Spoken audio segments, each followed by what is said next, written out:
A todos nos ha pasado alguna vez, supongo. Estar en un evento, un concierto, una charla, o incluso en un contexto espiritual, y sentir una emoción muy fuerte. Algo que te pone la piel de gallina. Pero luego, al día siguiente te preguntas, ¿qué queda de todo eso? ¿Fue algo real o solo un subidón de adrenalina? Hoy vamos a meternos de lleno precisamente en esa duda. ¿Cómo se distingue una experiencia espiritual auténtica de lo que es puro espectáculo? Y para hacerlo, vamos a analizar a fondo un texto de reflexión que nos ha llegado y que va directo al grano con su título, Frutos, no espectáculo. La misión que nos proponemos es desglosar los criterios que ofrece para separar el grano de la paja, para diferenciar un cambio real y profundo del fuego de artificio. Y lo interesante es que este material no se queda solo en señalar el problema. No es un simple manual de qué está mal, sino que intenta trazar una hoja de ruta para volver a lo que considera esencial. Es una propuesta de claridad, de orden, basada en ideas muy concretas que vamos a ir desgranando. Pues venga, vamos a meternos en faena, que este tema tiene miga. La primera idea que plantea el texto me parece una bomba, porque lo simplifica todo a un principio fundamental.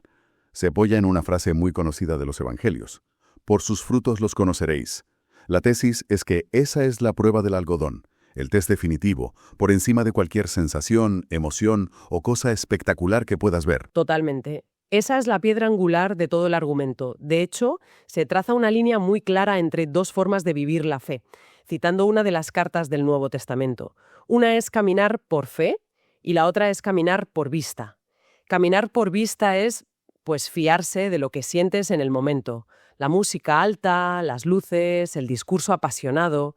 Caminar por fe es fijarse en los resultados a largo plazo. A ver, una cosa que no me queda clara. El texto dice, por sus frutos los conoceréis, que suena muy simple, pero en la práctica, juzgar el fruto del carácter de alguien es muy subjetivo, ¿no? ¿Cómo evitas que eso se convierta en una especie de policía de la piedad, donde todos se juzgan entre sí? Es una pregunta excelente, porque es el riesgo real. El texto parece anticipar esa objeción. No se refiere a un juicio de intenciones. O sea, no es meterse en la cabeza de nadie, sino a la observación de patrones de conducta. Patrones tangibles y sostenidos. Y propone que el primer fruto, el más evidente de una obra espiritual genuina, es la humildad. Y ojo, no una falsa modestia de decir, oh, no soy nadie, sino un cambio de actitud real. Lo define como un corazón que de forma natural se inclina a servir. Una persona que no está constantemente buscando el foco, el aplauso o el reconocimiento. Es alguien que entiende la autoridad o la influencia no como un privilegio para ser servido, sino como una responsabilidad para servir a los demás. El ejemplo máximo que se usa, claro, es el de Cristo, que se describe como alguien que se despojó a sí mismo, es decir, que renunció a su estatus para tomar forma de siervo. Y eso tiene una consecuencia directa para los líderes de cualquier comunidad. Aquí el texto es muy tajante. Si alguien usa su posición para dominar, para controlar a la gente o para construir su propio pequeño reino, algo va mal. Se menciona una advertencia muy directa a los líderes en el Nuevo Testamento, pidiéndoles que no actúen como teniendo señorío, o sea, como caciques, sino que sean un ejemplo a seguir. El liderazgo auténtico no impone, inspira. Aquí es donde la lógica del mundo se pone patas arriba. El mundo aplaude al que acumula poder y estatus. Pero la idea que se defiende aquí es que, en esta otra lógica, la grandeza se mide por el servicio. La autoridad no es para que te sirvan el café, sino para servirlo tú. Un momento. Antes has mencionado el concepto de unción espiritual. ¿A qué se refiere exactamente el texto con eso? ¿Es como un superpoder místico que tienen algunos elegidos? No exactamente. Es fácil verlo así, pero el texto lo plantea más como una capacitación o habilitación divina. La idea es que Dios te da la habilidad específica para una tarea concreta, ya sea enseñar, organizar, animar. Pero el punto clave, y aquí volvemos a lo de los frutos, es que esa habilidad es siempre para construir y servir a la comunidad, nunca para ponerte a ti mismo en un pedestal.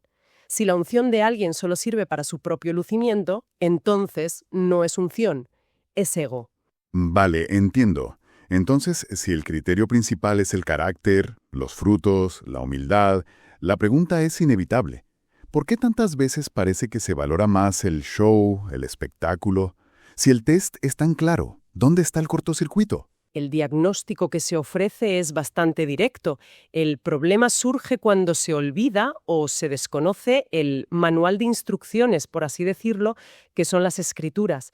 Se cita una frase muy dura de un profeta del Antiguo Testamento que dice: «Mi pueblo fue destruido porque le faltó conocimiento».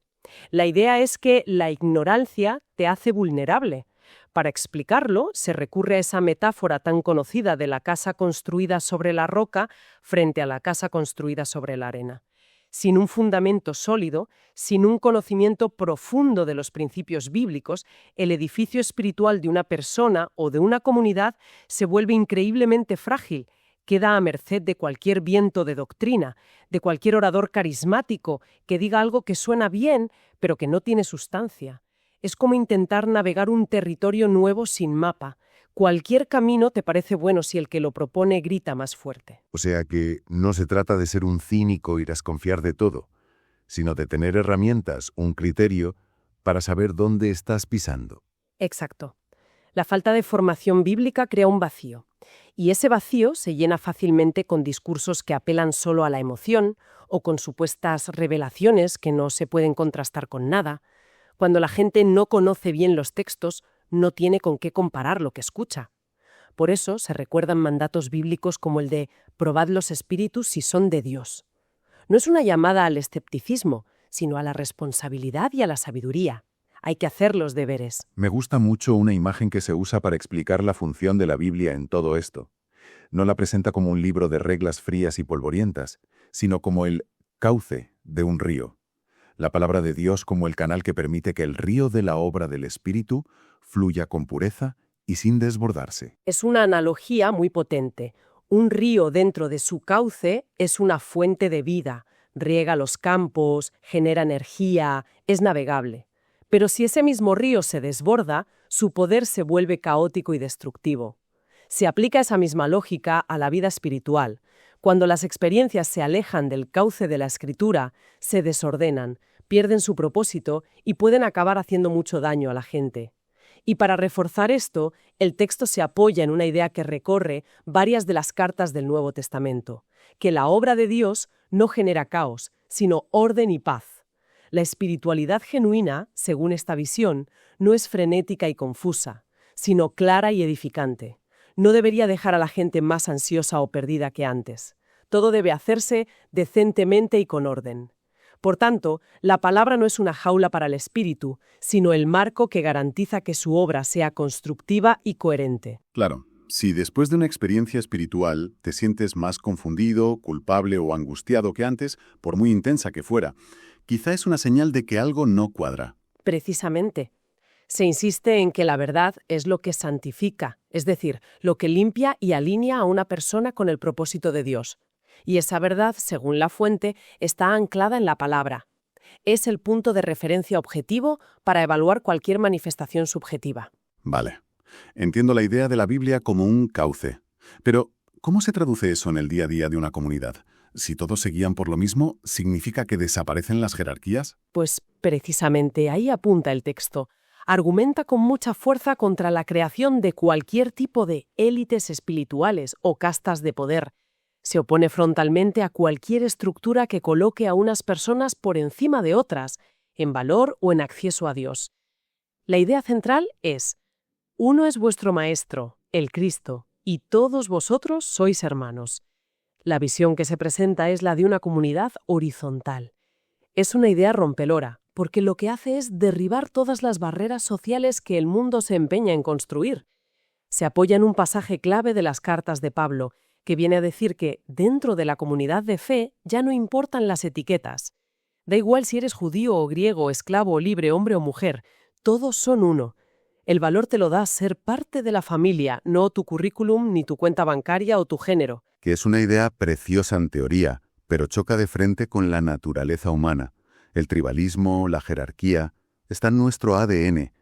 El texto aborda lo increíblemente difícil que es aplicar eso, porque suena a que se necesita gente casi perfecta para que una comunidad así funcione. Por supuesto que es difícil.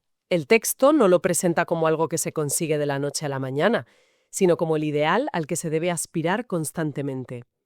No describe una utopía, sino una dirección. Y para mostrar que no es imposible, vuelve a poner el foco en el modelo de liderazgo.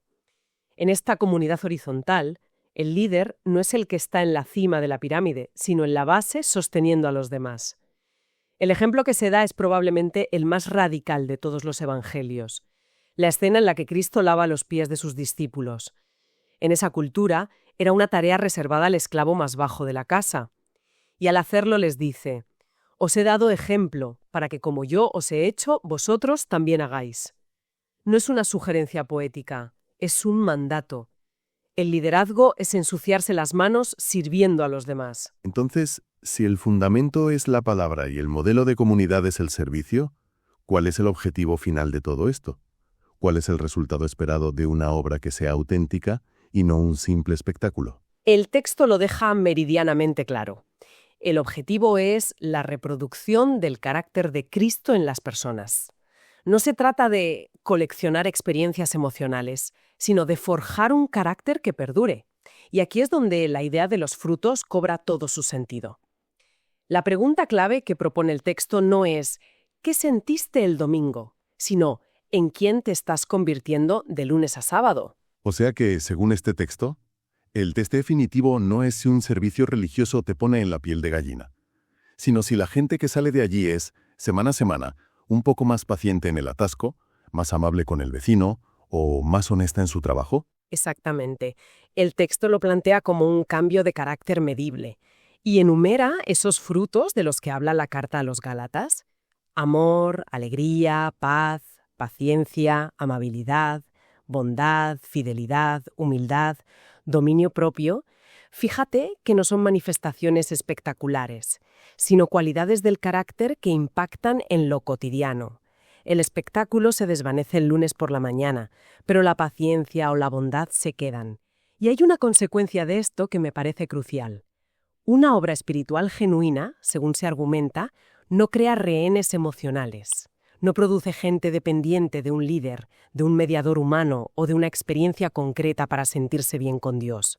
Todo lo contrario, produce hijos e hijas libres que tienen una relación directa con el Padre. Esa idea de rehenes emocionales es muy potente. Me recuerda a la dinámica que se ve a veces con ciertos gurús de autoayuda o influencers, donde sus seguidores parecen necesitar una dosis constante de su líder para sentirse bien o para saber qué pensar. El texto está diciendo que la espiritualidad auténtica hace justo lo contrario. Te hace autosuficiente espiritualmente hablando. Justo eso. Se citan dos pasajes clave. Uno dice: «Para libertad nos libertó Cristo». Es decir, el objetivo es la libertad, no una nueva forma de esclavitud. Y otro explica que los creyentes no reciben un espíritu de esclavitud para estar otra vez en temor, sino un espíritu de adopción que les permite relacionarse con Dios como un hijo con su Padre. La verdadera espiritualidad emancipa, te da herramientas, no te hace dependiente. La madurez entonces no se mide por lo alto que saltas, sino por tu capacidad para pensar por ti mismo y discernir. ¿Correcto? La madurez espiritual, tal como se describe al final de esta sección, se ve en aquellos que tienen los sentidos ejercitados en el discernimiento del bien y del mal. Son personas que han desarrollado un criterio propio, nutrido por un conocimiento profundo de la palabra y una relación personal con Dios. Ya no necesitan que nadie les diga lo que es bueno o malo en cada momento, porque han aprendido a discernirlo por sí mismos. Vale, resumiendo las conclusiones a las que llega el texto, cuando una comunidad de fe se centra en la persona de Cristo y se ancla firmemente en la palabra, ocurre algo. Deja de ser un escenario para el lucimiento de unos pocos y se convierte en un testimonio vivo. Se transforma en un lugar donde la gente crece y madura, y cuyo distintivo no es el ruido, sino algo mucho más profundo: el amor mutuo. Y a partir de ahí, la reflexión final no es quedarse en el análisis, sino que propone una especie de reseteo, un llamado a la acción, no se queda en la teoría. Cita una parte del Apocalipsis que anima a arrepentirse y hacer las primeras obras, es decir, a volver a lo fundamental, a lo que importa de verdad. Y lo acompaña de una promesa extraída de los libros históricos del Antiguo Testamento, que cuando un pueblo se humilla y busca a Dios de corazón, Él oye, perdona y sana. El objetivo final, por tanto, no es construir la iglesia perfecta para mirarse el ombligo. Para nada. El fin último es que esa comunidad se convierta en un testimonio auténtico para un mundo que, según el texto, está desesperado por ver a Cristo en acciones concretas, no solo en palabras bonitas o en eventos espectaculares. La credibilidad está en la coherencia entre lo que se dice y lo que se hace. Todo este análisis, que se centra en la salud interna de una comunidad, nos deja con una pregunta final para la reflexión. En un mundo como el nuestro, obsesionado con la imagen pública, con las métricas, los likes y, en definitiva, con el espectáculo, ¿cómo puede una persona o una comunidad aprender a cultivar y a valorar la autenticidad silenciosa y lenta de los frutos, en lugar de buscar la validación instantánea y adictiva que ofrece el ruido exterior? Muchísimas gracias por acompañarnos hoy. Nos vemos en el próximo episodio. Gracias, hasta pronto.